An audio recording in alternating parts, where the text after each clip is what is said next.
Ladies and gentlemen, good evening, and thank you for coming out this evening. Welcome to the beautiful Beeland Chapel on the campus of Houston Baptist University. I'm Dr. Chris Hammonds, Professor of Political Science here at HBU and the Director of the Morris Family Center for Law and Liberty. The mission of the Morris Family Center for Law and Liberty is to promote among our students and fellow Texans an understanding of our nation's history and an appreciation for the principles on which it was founded.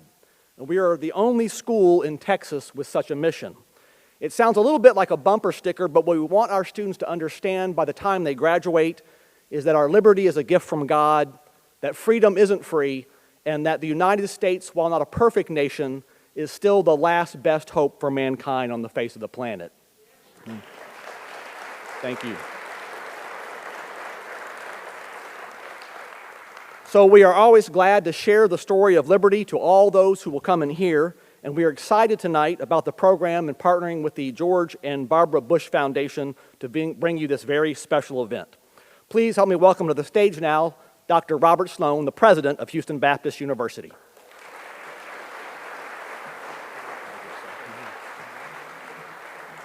I get to add my word of welcome to that of Dr. Chris Hammonds. Thank you for being here. He mentioned the program and mission of the Center for Law and Liberty. That's been going on now for several years here at the university, and we always like to say, you know, it's a really novel thing on a university campus these days for people actually to be talking about the Constitution and having their students read the Constitution.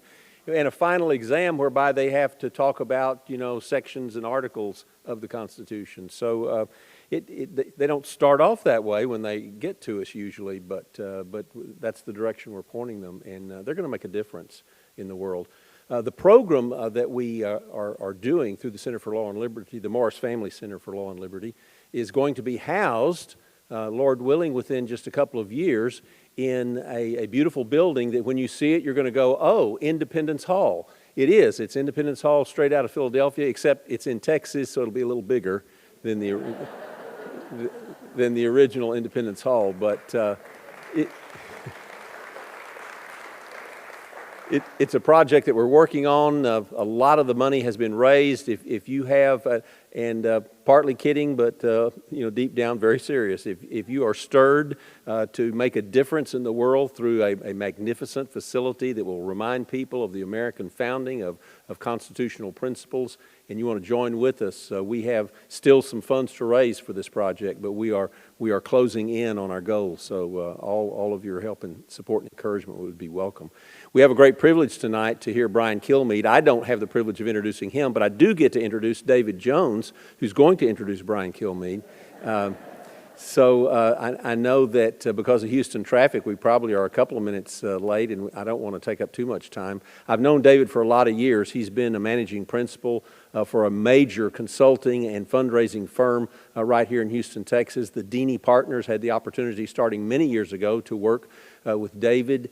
He had already at that time in his life been involved with the Bush family, particularly President 41, George H.W. Bush and Barbara Bush. He was involved in presidential campaigns, served with George H.W. Bush in his work as both president and vice president and then president. He's worked also with George W. Bush, and now is the president and CEO of the George and Barbara Bush Foundation. Of course, that means prior to that involved with the library and so on. So David Jones, great to have you here with us. He and his wife Pat have 2 children, 1 grandchild, and I've played golf with him before. He's a pretty good golfer. David, come on up here.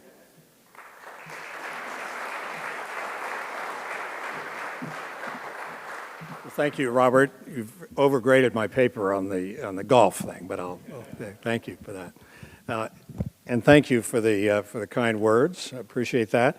And thank you for having us here at your great campus. Thanks to Chris and to Charles Baccaris and everyone we've worked with here on this program. I will introduce our wonderful guest speaker in a moment and our moderator. But I would like to take just a moment, if you allow me, to talk a little bit about the George and Barbara Bush Foundation. Some of you, when you received the invitation for tonight's event, may have wondered, what is the George and Barbara Bush Foundation? Well, until 2019, since 1993, until 2019, we were known as the George Bush Presidential Library Foundation. And last year, we changed our name to reflect Barbara Bush's singular role in President Bush's life and career. And as well, we are changing some of our programming at the library, so we also wanted to kind of signal that as we go around the country. We are, of course, based in College Station, Texas. I know there are a number of Aggies here, so welcome. That's the way you can always find out how many Aggies are in the crowd. Should have said howdy when I came out here, and then I really would have known how many Aggies there were. But we are endeavoring over the next few years to create some very significant enhancements to the library and our exhibits so we can keep people coming to the library and tell President Bush's story. And we're also expanding our programming in College Station and around the country. We're delighted to be here at this great campus, and we'll do more programs here, we hope. And I'll tell you in a moment about some other things that we're doing here in Houston. We're at a period of time when we are commemorating and celebrating some of the significant events and accomplishments from President Bush's time in office. Last fall, we commemorated the 30th anniversary of the fall of the Berlin Wall at an event in Washington. And this year, in October, we will commemorate the 30th anniversary of German unification. And that event will be at Rice University in partnership with the Baker Institute. We'll also commemorate this year the Americans with Disabilities Act with an event in Houston as well as in Washington. And a week from tonight, we'll be at the Houstonian Hotel where we will present Barbara Bush's new book. Some of you may have read about that in the last week or so. There's a new book out called Pearls of Wisdom, which is a compilation of stories, witticisms, and advice from Barbara Bush over the years to her family and friends, edited by Gene Becker, whom many of you know, was President Bush's longtime chief of staff in his post-presidency. So next Thursday night, Gene will be on the stage with members of the Bush family talking about the book. And by the way, the book came out just this week, and it is either number 1 or number 2 on the Amazon book list. It's battling with Carrie Underwood and her new book. So I checked this afternoon, and it was number 2 right behind Carrie Underwood. Pretty good after only 3 days on the market. So you're all invited. Hope you'll come to that event next Thursday night at the Houstonian. And now on to tonight's program. Our moderator tonight is Justice Ken Wise, who was appointed to the 14th Court of Appeals by Governor Rick Perry in October 2013. And congratulations, Ken, on your primary victory this week in your campaign for re-election. Ken is an avid Texas historian known to many of you, or most of you. He hosts the award-winning Texas history podcast called Wise About Texas, which has over 500,000 downloaders in 120 countries worldwide. And I know Brian Kilmeade was a guest on the podcast last fall. Ken is an adjunct professor here in Texas history and politics here at HBU. He's an active member in the State Historical Association, the Texas Supreme Court Historical Society, and the Supreme Court Task Force on Historic Court Record Preservation. Ken has his undergraduate degree from Texas A&M, and he's, more importantly, perhaps, he is a fifth-generation native Texan with roots dating back to Houston in 1836. Ken will join Brian Kilmeade on the stage later on in the program. And we are delighted tonight to have Brian Kilmeade with us. He is the well-known co-host of Fox and Friends every weekday morning, as well as the host of his nationally syndicated Brian Kilmeade show on Fox News Talk. So that's also every weekday morning. So Fox and Friends runs from 6 a.m. to 9 a.m., And the radio show runs from 9 a.m. to noon. That's 6 hours on the air every day, a weekday, on the two top ranked shows in their respective spaces. Somehow, with all that broadcasting time and his family life on Long Island, where he lives with his wife and 3 children and coaches soccer, Brian has managed to find time to write 6 books, which have been on the New York Times best-selling list, including the book that he'll discuss tonight, Sam Houston and the Alamo Avengers. By the way, I think the book's sold out there, so if you didn't get a copy, if you leave your name and address on the way out, we'll see to it that you get a book plate, a signed book plate.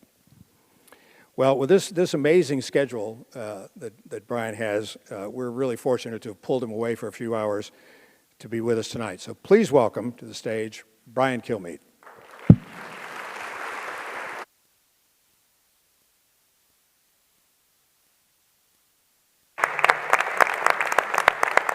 Thank you very much. Thanks for the introduction. I get my slot. Just if you could make a mental note, mine's on the left, all right, for the water. Because, you know, we're in the coronavirus portion of our lives where no one's allowed to go out or take a deep breath. So, but I don't think we're overreacting at all. Chris Hammonds, David Jones, Ken Wise shortly will be up here. I overestimated my height. Sorry about that.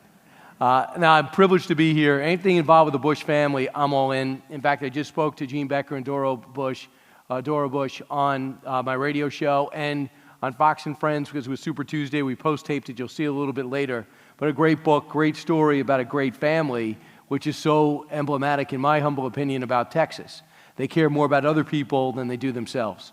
And I know that firsthand because when I started touring with Sam Houston and the Alamo Avengers, I went to Waco, Wichita Falls, San Antonio, Houston, back over to Dallas, 6 or 7 towns I never heard of. And the one thing consistent is everyone's so concerned. Are you okay? Are you tired? Do you want some water? Can I get you something to eat? Do you need a ride to the plane? And it's just unbelievable the kindness that I've seen because I'm from New York and no one's been kind to me since 1971. All right. And to be honest, I'm not really in a good mood either. So, no, it's just an interesting place to be. And I said to myself, I did George Washington's Secret Six.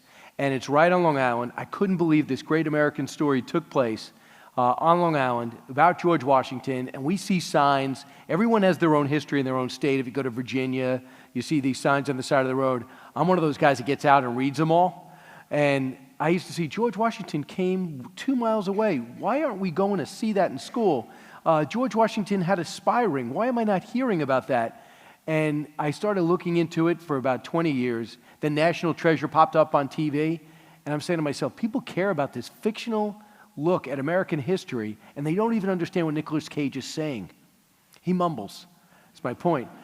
I go, this is a better story about George Washington's spy ring, and nobody has done this yet. So I thought if I put it together, it'd be a great movie. They say if it sells 1 copy, it's going to be worth our time. So it sold a lot more than that because fundamentally, Americans are patriotic. They care about our past. We know we're not perfect, but I think what's great about us is we try to be. We hold ourselves to that standard.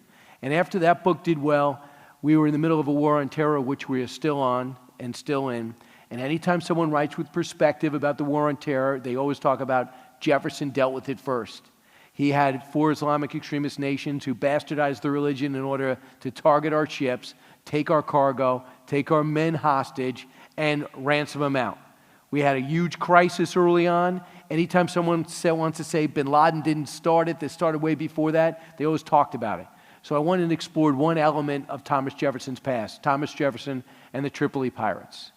The war that really stood up our Navy and let the world know that this wasn't any other nation. We're a new nation, but we're special. And it was Pope Pius II, the fourth at the time, that said, America in their short time has done more for the cause of Christianity by taking on these Islamic nations, I put that in brackets, than all the European powers have done in all their years. That's your country, that's your past. Then I went and focused on the War of 1812, and ironically it was George Bush 43 who I was able to interview for my book, The Games Do Count, and I asked him about his sports background. He says, as long as it doesn't involve Iraq, you're in. So I went in, we talked about it, then he set me up with a tour. and you go to the bowling alley area, and many of you know this, there's scorch marks, burn marks. And I said, what's that from? He said, well, it's the War of 1812. They had to rebuild it, but not all of it. And their hunch was, and the tour guide was, that they wanted presidents to see it, to know how close we came from total annihilation. I mean, Washington was burned. Our 5'2" president with epilepsy is hanging out on a horse by himself. He doesn't, while the White House is on fire, the Capitol is on fire, he doesn't know where his wife is, he doesn't know where his army is. Anyone who thinks that things are bad in America now, this is nothing compared to what we went through.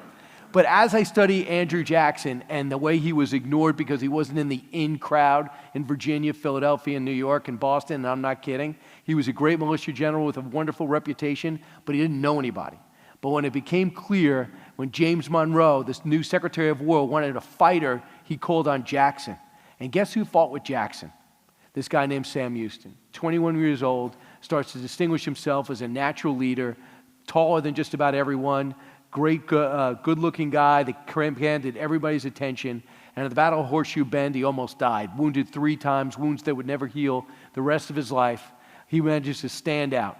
But he was reckless, courageous but reckless. And when he got his commission and stood up, they put him in Washington. And he looked around, he saw Washington burn to the ground. What did he learn? Courage is great, but it's got to be calculated. What else did he learn? That our democracy and our country is fragile. It can be destroyed. He saw it with his own eyes. That would just make him the perfect person through his stops and starts through his entire life, to be the one man at 40-something years old, to get the nod, to give Texas a legitimate chance at winning its fight for freedom. He had military experience, leadership experience. He sat on the porch of the Hermitage and he would talk to James K. Polk and Andrew Jackson, Jackson's porch. He should have been there, or else I'm sure he would have been held to pay. Future President Buchanan and Martin Van Buren. And they said that Jefferson, they looked at the Louisiana Purchase. Jefferson thought we got Texas. Jackson thought we got Texas. You know who didn't? John Quincy Adams, who said, if you just give us Florida, you can have Texas. Jackson almost had an aneurysm. And they would sit there and plot and plan ways to get Texas back. And I'm not going to go through the whole thing because you learned it in 4th grade, 7th grade, and 11th grade. But in New York, we get one day, the Alamo. We go, is that going to be on the test? Okay. So when I was lucky enough to get this series on Fox Nation called What Made America Great, one of my first stops was to the Alamo. And when you get to the Alamo, you get this incredible sense of history. They think the church is the whole thing, but it's a small fraction of it. I love the fact that you're going to rebuild it. I know it's full of controversy, but in the end, it'll be done correct, I'm sure. And then you find out when I met with Ken Burns, and I'm name dropping, I'm trying to impress you.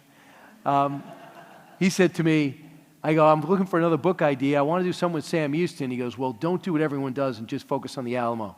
San Jacinto, finish out the war. It's one of the most remarkable military victories in our history, and it is our history. I know it's a Texian history, but Texians were mostly with Americans, and it was an area in which should have been ours to begin with.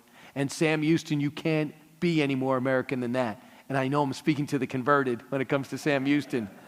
So to see a man that was less than perfect, to see him evolve, to be an advocate for American Indian rights, to see him as a governor of 2 states and the only one to do it, to see a guy that struggled as a kid finding himself, went and lived with the Cherokee Indians and that would later move on from those days in the Indian Nation to become a teacher even though he went to school. He started a school even though he never went to school. And then he says, I'm going to join the military, and fights like he did. I go, wait a second. Life is not a straight line. We read all these biographies about these remarkable people, and we like it, and we say, man, I don't measure up. At least I say that. But then you look at Sam Houston, you see he drank too much, he made some really bad decisions. Andrew Jackson, one of his comments was, and I'll just paraphrase, he never misses an opportunity to shoot himself in the foot. But he grows, he collects, he grows, and he becomes this perfect person at the perfect time. And if you look through America's past, it's remarkable. We always find the right person at the right time to lead us the right way. It doesn't mean we're perfect. We make enough mistakes, but we get it right in the end.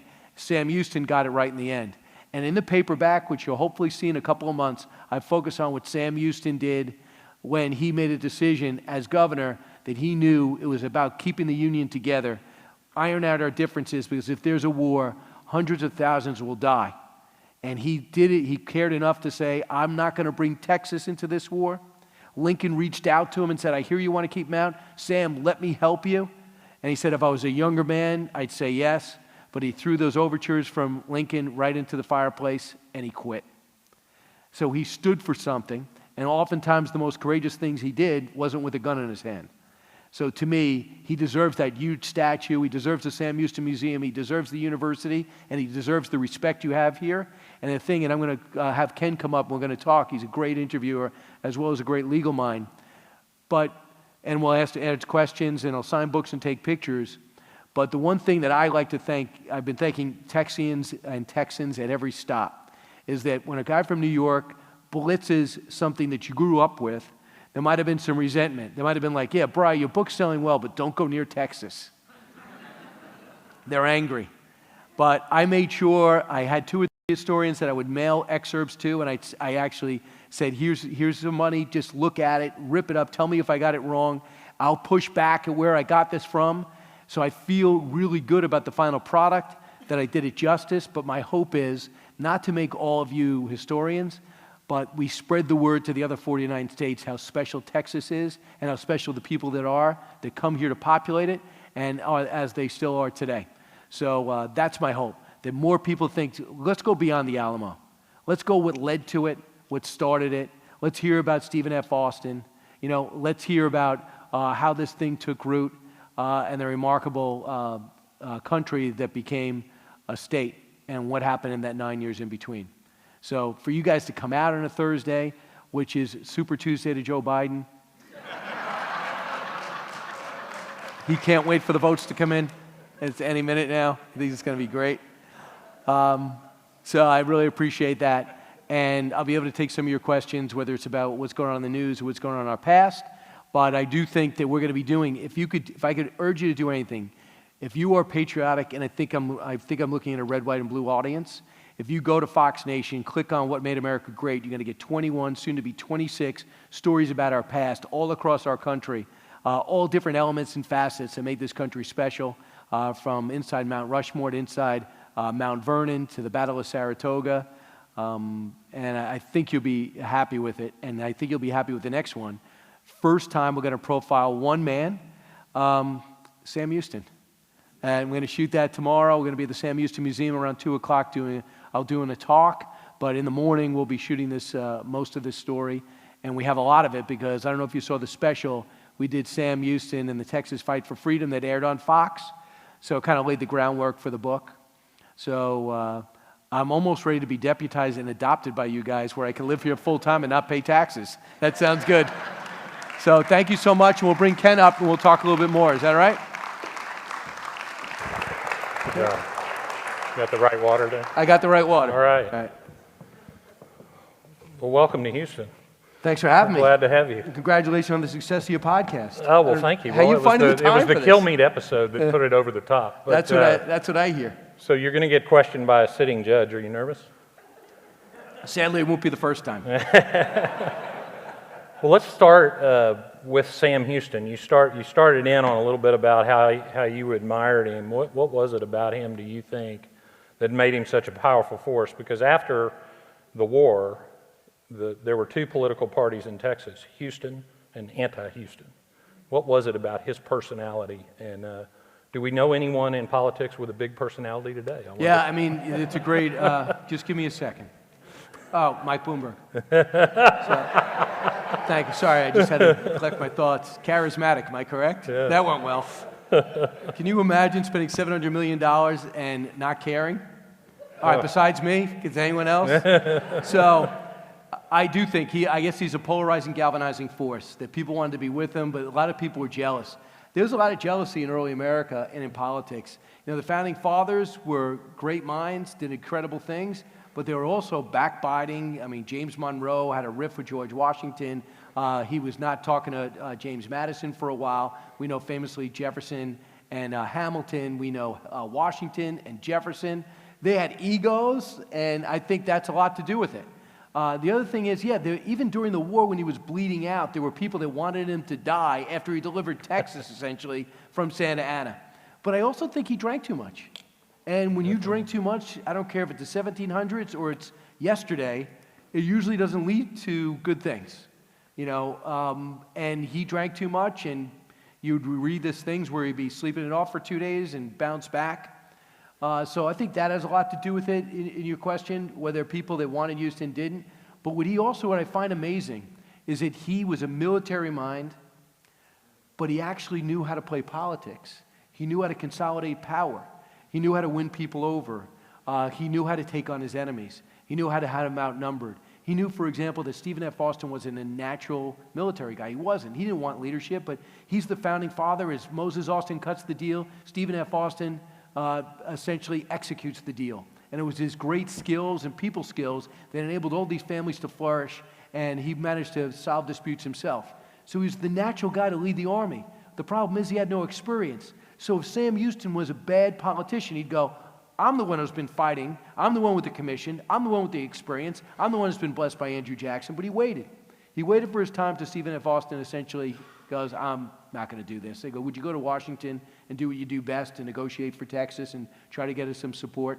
So my answer to you was, yeah, there were people that didn't like him, but instead of saying, woe is me, he found a way to win them over without a gun or without his fists, which I thought was pretty amazing. And also, and I don't want to jump ahead too much, but I like that he evolved. Yeah, was he drinking too much? Yeah. Was he, every time, when he grew up, was he lazy? Absolutely.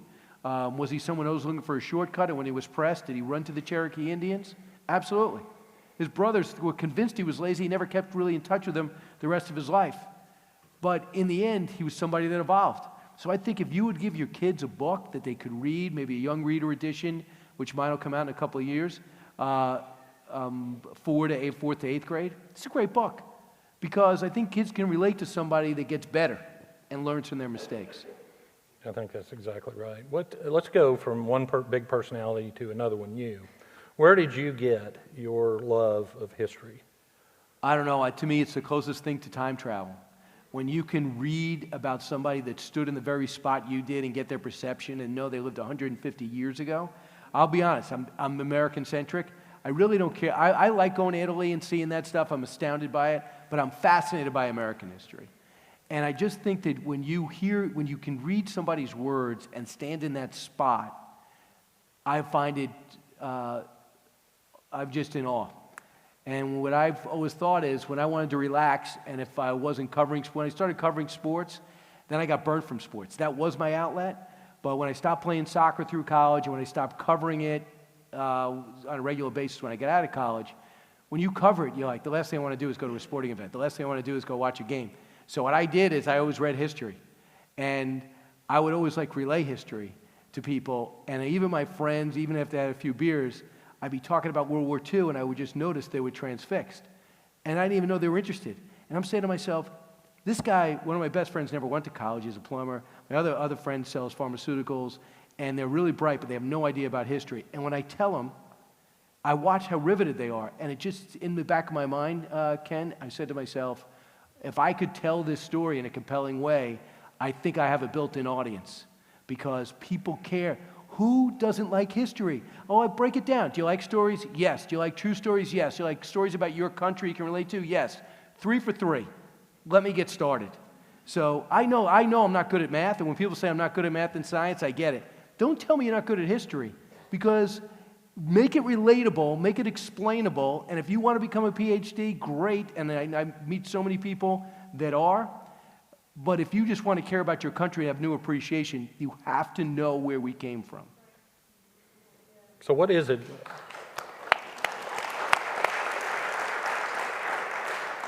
What is it about Texas history? You picked one part of the Texas Revolution, the most important and most fun to learn about part, of course.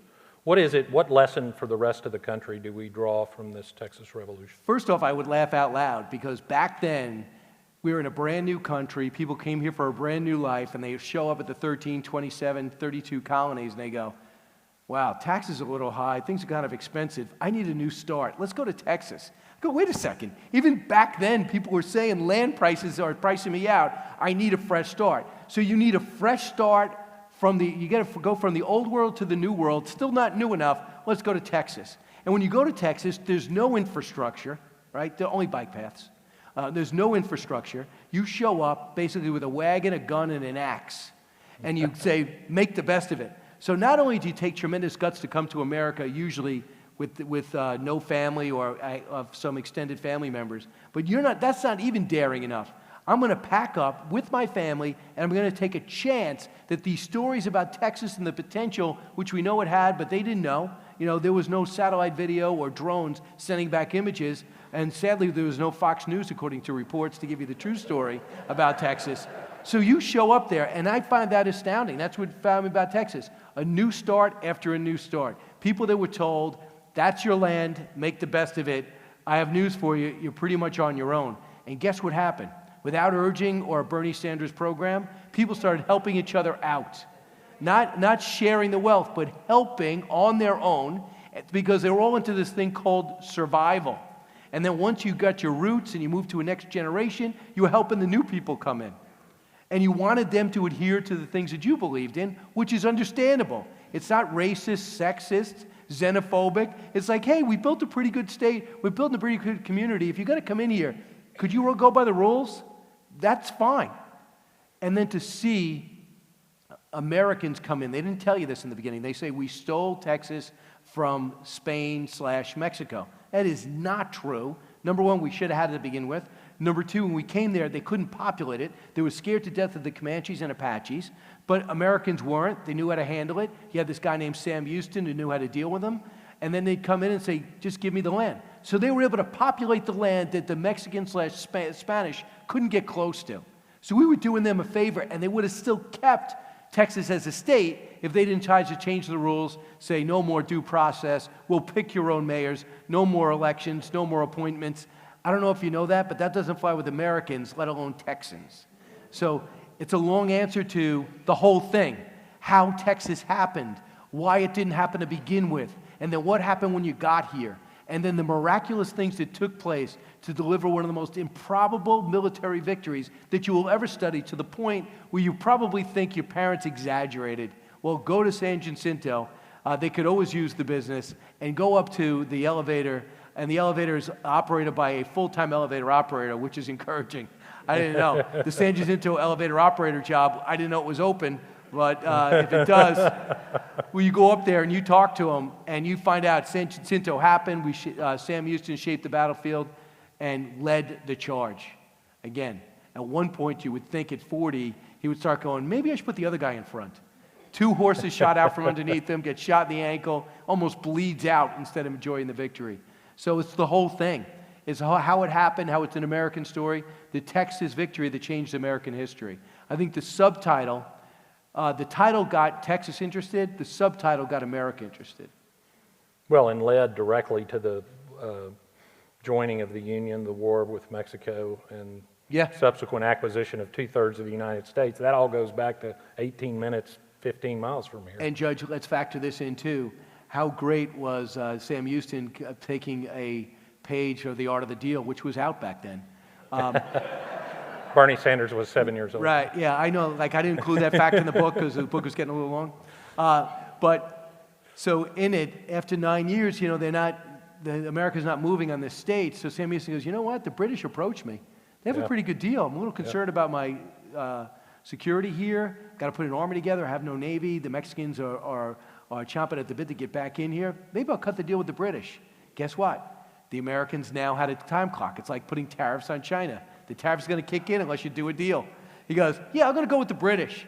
Tell that to a bunch of Americans 60 years after the revolution. I'm going to go give Texas to the British. Forget that. So that spurred, I think, the political movement to put a time clock on the acquisition.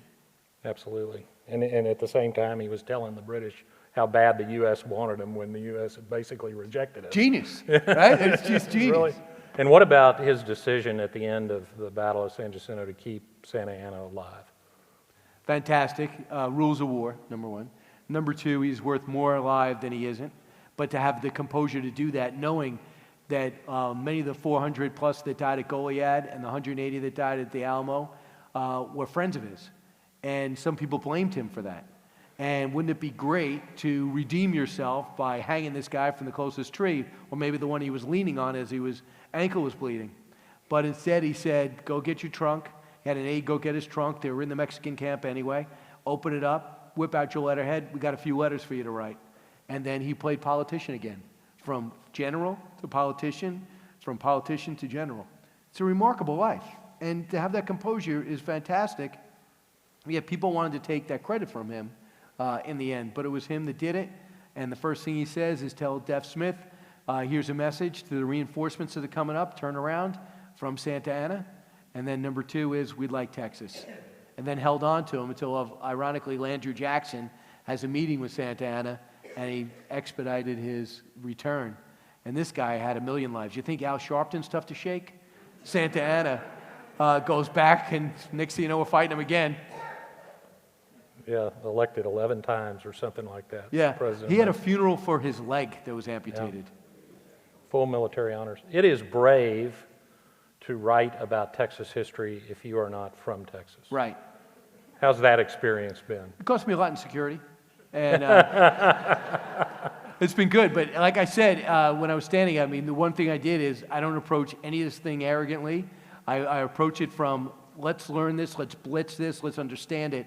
And the thing that I am lucked out in, I have a bunch of people running museums and historians that tell the story on camera oftentimes. So I come down with cameras, do the piece, and I get to know them, and they can see my sincerity in my questions, I believe, and then I go beyond what their books say, and I try to delve into what they tell me in detail, and then I ask them. I use them as resources. And to tell you the truth, I think one of the most important things I did was mail out 6 chapters at a time to 2 or 3 different people, and I basically tell them, where do I have it wrong? And they would challenge me. They go, where'd you get this from? I would tell them. I go back and forth. So, and I would also make sure they weren't just favors. I would say, listen, let me give you a few $100. Just when you have time, look at these pages. Tell me, tell me what you think. So I wanted to make sure, Judge, that I got it right. But of course, there is so much still up for debate because back then there was no History Channel and there was no video. Like the Civil War, at least you had pictures. Started to get pictures right after that. But a lot of the stuff is, well, who was the eyewitness? Like how Davy Crockett died, So, you got the account from the Chief of Staff of Santa Ana. You had the account from Mrs. Dickerson, Susanna Dickerson. But a lot of people, and by the way, you guys have a lot of pride in your history. I can't tell you how many people say I'm related to Davy Crockett. My last name is Travis. My uncle was one of the die at the Alamo, Goliad. So people tend to stay in Texas. I think you know that. So not only am I going out with historians, I'm going out with family trees. So it ended up being one of the most positive experiences in my 6 book tours coming to Texas because we're telling your story and it's a story that I think the other states need to understand, and hopefully people will understand your story before they move here. So they're not coming here to change Texas, they're coming here to be part of its future. Amen.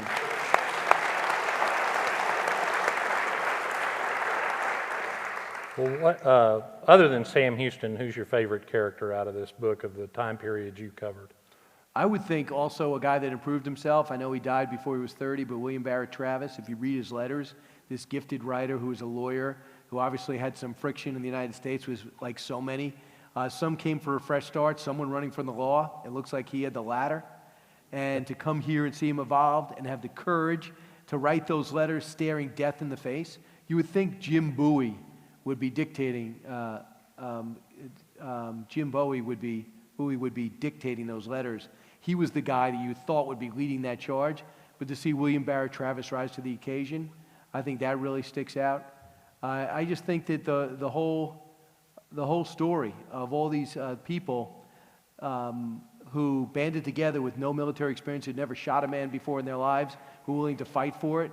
But the one thing Texians had, the same things that almost everyone in the U.S. had, we had better guns and we were better shots because you had to shoot to live and you had to shoot your dinner and your lunch, oftentimes your breakfast.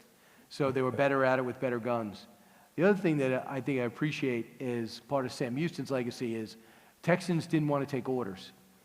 So it was like they used the Still term. don't, really. Yeah. It was like herding cats, and they had to go make mistakes, and they didn't want to listen to the end because they thought Sam Houston was being a coward, and he wasn't. But I also thought the whole character of wanting to fight and get revenge, and standing up and being headstrong worked against him for a while, but in the end we worked for him. You bring up an interesting part of the whole Texas Revolution, and that is what we call the road to San Jacinto. And half the people call it Sam Houston's retreat. The other half call it a tactical countermarch. What's your opinion? What was he trying to do? There's no question. He seemed to be taking a page what we would see with the Russians, and as they sucked Napoleon into their country and later Hitler. What he was doing, it was backing up, destroying towns, trying to suck the Mexican army more and more in to them. I don't know if he did a profile on Santa Anna, but all Santa Anna cared about was Santa Anna. He didn't care about his quartermaster, worry about supplies. He didn't worry about uniforms. He didn't worry about numbers. He didn't care about his people. So I think on some level, Sam Houston said, I'm going to suck them right into Texas, as deep as we can get, and let's start wearing them out a little. And also, let's burn the towns and take the villages with us, so they're not going to have the resources to go pillage. And they tried to do that. To me, it's slash and burn. And I think that at one point he knew that his men, he used to also use that time to train his guys and give them some semblance of order and military tactics. So to me, there's no doubt about it. He wasn't running for the hills. He was running because he knew he had one fight. He was going to have one battle, win or lose. There would be no follow-up. There would be no sequel. And he had to win it. And he had to wait. By the way, as you know, the more time he took, the more guys he got. Yep. The word went out to Louisiana and the rest of the states. They were reporting for duty. So time was on his side, even though he lost 400 guys and then 200 guys. So he lost like the bulk of his army because both commanders ignored him. 186 years ago, at this very minute, William Barrett Travis had less than 12 hours to live. Most of the defenders had less than 12 hours to live in the Alamo. A couple of things. You mentioned you learned about the Alamo in New York. That's all you learned. What did you learn? And what is the view of someone of the rest of the country of the Alamo and of Texas history, if they know anything about it? I would think they know everybody died, and there's famous people were there. They don't know about Sam Houston urging them not to hold forts. They don't know what led to this. They know about the brutality of Santa Anna, and they killed every single person, and they would later lose the war. But we was literally probably, and I asked people about it too on Long Island in New York, and even Virginia when I travel. They remember one day, and we weren't even quizzed on it. It was one day, we learned about the Alamo, we'd see it, we hear about the Alamo Dome, every time the Spurs were close to a championship, we get some type of sportscaster saying, "Len, look at the Alamo, it still stands today." But that was it. We don't really get much. When Ken Burns even said, make sure you include the Battle of San Jacinto, I didn't know how to spell it. So, and that's the place I came from. And that's why when people were watching that, most people watched it and had no idea how it was going to end, which is kind of sad. Yep. All right, well, we've got some audience questions before we get to the book signing. And here's an Alamo question. How might the Alamo battle been different if Travis hadn't been killed at the very beginning? It wouldn't have. I think they were going to get killed. I mean, they were outnumbered.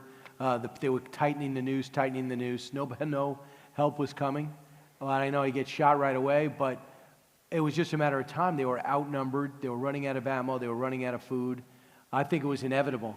Unless they had found a way, and it would have been an epic battle, but unless Jim Fannin, the West Point dropout, managed to get his army, 400 men, to the Alamo before Santa Anna closed the loop, I don't see there would be no difference in the end.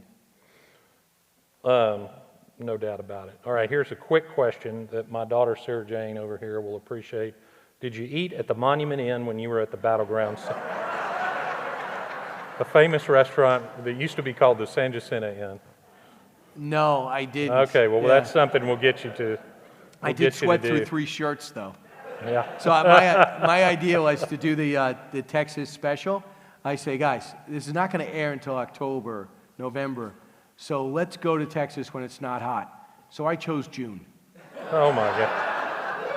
I mean, I'm not a big sweater. I may be telling you too much, But I was just sitting there going, am I standing under a shower? I was just soaked. You may not know that downtown Houston has miles of underground tunnels that have been built. We do not get on the sidewalk between May and October. I don't know what you're going to do with this story, but the first time when George Steinbrenner had the fight with Yogi Berra, and he went to the Houston Astros to coach, when Yogi Berra would come back and do interviews, all he would ever talk about is, it's so hot in Houston. All he talked about, he goes, you wouldn't believe how hot it is. I'm like, yeah, but what is it like not being with the Yankees? And are you ever going to go back for Old Timers Day? And how are the Astros going to be? It is so hot. That's why they play indoors. That's exactly right. We invented At the time. We invented it, as a matter of fact. Here's a good question. You write great books. So my question is about your sleep schedule. You were up early every day. You did the show this morning. Yep. And here you sit. How do you do that? 6 hours a day, every day. Well, number one is, I don't know how many people here are doing a job that they don't consider work. I don't consider it work. Because if I was an accountant or owned a deli, I'd be the annoying guy talking politics and world history, which would probably hurt my business. So I love studying. When I get up in the morning, I'm never thrilled to get up at 2:20, but by the time they're kind enough to send a car in the morning, I take a train on the way home. But they send a car in the morning because, number one, they got to make sure I get to work. Number two, I got to study. So I use that 45 minutes it takes to get to work to study. And I'm telling you, as soon as I see what happened last night, I watch most of the primetime shows. They do collections of all the news that broke around the country, and the quotes and the sound bites and the interviews. Next thing I know, I look up and I'm at Fox. I go inside. I got an hour and a half to prepare a little bit more, but I'm preparing for 6 hours, not for 3. And I'm sending the sound bites to the radio people to say, guys, have you found this? See if we can find this sound bite. Is this a tweet or is this from an interview? The president's on Twitter now. I don't know if you know that. So he makes it exciting. So to me, I just do it, and on the train on the way home, I sleep for about 10 minutes sometimes. I make sure my wallet's still there when I wake up, and I'm ready to go, hit the ground running. What it is, it's great for a parent, my schedule, because I could actually, when they were younger, pick them up from school if I had to. I could run practices at 3, 4 o'clock, because I could be there. I put in 6 hours before they even woke up. So I'm very fortunate, but I will not live a long time because we always do these stories for morning shows about sleep, and I look at Ainsley and Steve. I'm like, we're gonna die. They're like, if you don't have a certain amount of sleep, this is gonna happen. This is gonna happen, but I sacrifice sleep now, but it gives you a shot of adrenaline to be part of or have a very good view of history as it unfolds. I don't think we've ever been through a time like this. Everything is at 100 miles an hour. The story that is so big on Monday is invisible on Wednesday. So I find the whole thing fascinating. They're nonstop storylines that if I go away for 3 days and don't go online, I feel like I missed 2 months. And if you ever do that, you ever just shut it down for a while, and then all of a sudden you put it on television, like, what did he do? Why are they mad at him now? They're impeaching him? Over the perfect phone call? How could that be? He built a wall from military funds. How much has he done? The stay in Mexico policy is overturned. No, it's not. It's crazy. The intensity of all this is incredible. It really is. Well, don't get any sleep anytime soon because we all depend on you very much. All right, thank for you. Our morning. Great question from our good friend Lisa Simon. When are you getting some cowboy boots? I'll tell you. You have to learn in life. I think that's a compliment on me. Right. No, that was our compliment. Mr. Morris's favorite boots that I'm wearing here. And as you see by my socks, I'm colorblind. But you got to get some boots. Yeah, but I just know this. The worst thing if I ever want to turn off a Texan, let me put on cowboy boots and do it and have a talk. That is me trying to pretend like someone I'm not. I got to pretend. I don't necessarily feel comfortable in cowboy boots. And then Governor Rick Perry told me that was the genesis of his back problems. So he's wearing flats now. So if the former governor of Texas is wearing sneakers, I think I could have a few more years. All right, we'll give you a little pass. All right, I know you got to sign books. One more. Is the redemption of Houston indicative of other Texas leaders? Who said that? Who wrote that? I don't know if we can see. They didn't sign it. What do you mean by other Texas leaders? Well, I would say, why don't we rephrase a little bit? And you've talked so much about Sam Houston, we're very familiar. Go through, how has that history, his influence, the influence of other great Texians of the time, influenced the evolution of Texas and the impact of Texas on national politics, which has been significant, including George H.W. Bush and George W. Bush?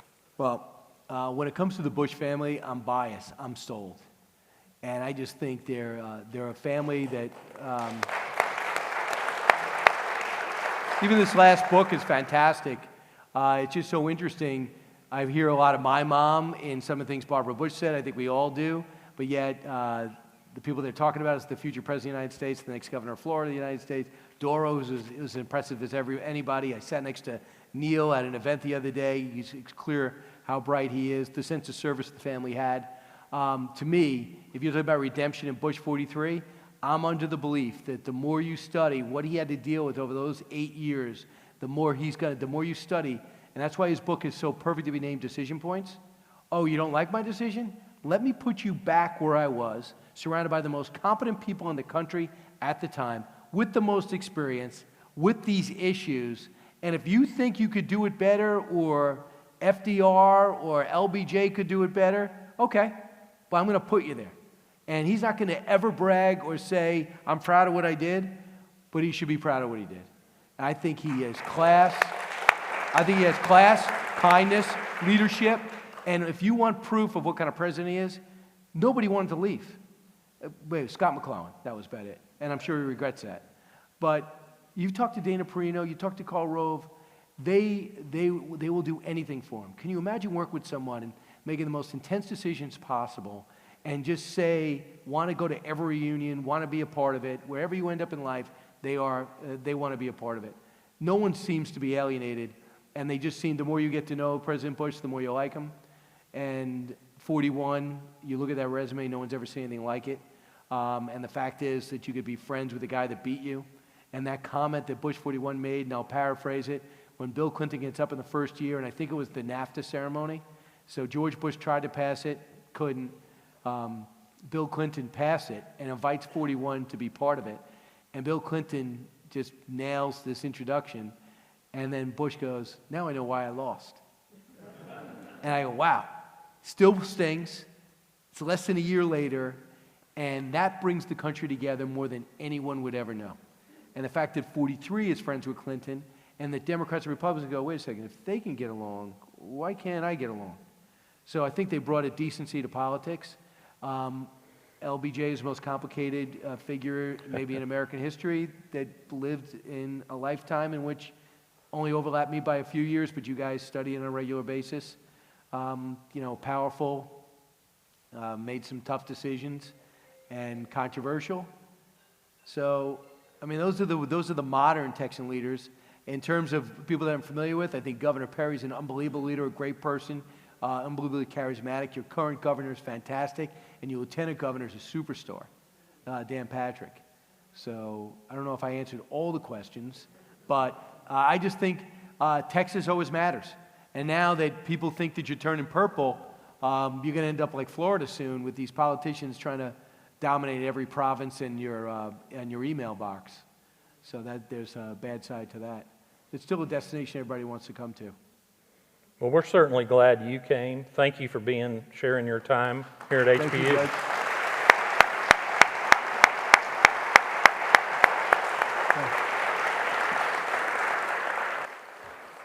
Thank you very much, Brian, for coming to our campus, and we greatly appreciate your love and interest in American history and the work you do. I don't have the authority to make you an honorary Texan, but I have been deputized by Dr. Sloan to make you an honorary HBU Husky, and Judge Jones has signed the paperwork. So please.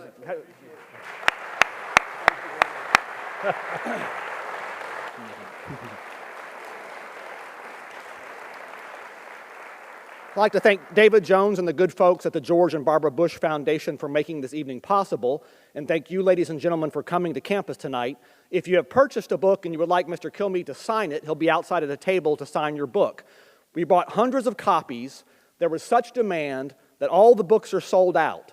So if you didn't get a chance to purchase a book, there'll be a young man in an orange at a table who can take your mailing address on a card, and we'll get an autographed book plate to you so you can slap it inside the book you buy, or even on the front of your Kindle if you want to do that, right? So thank you very much for coming out tonight. Thank you again, Mr. Kilmeade.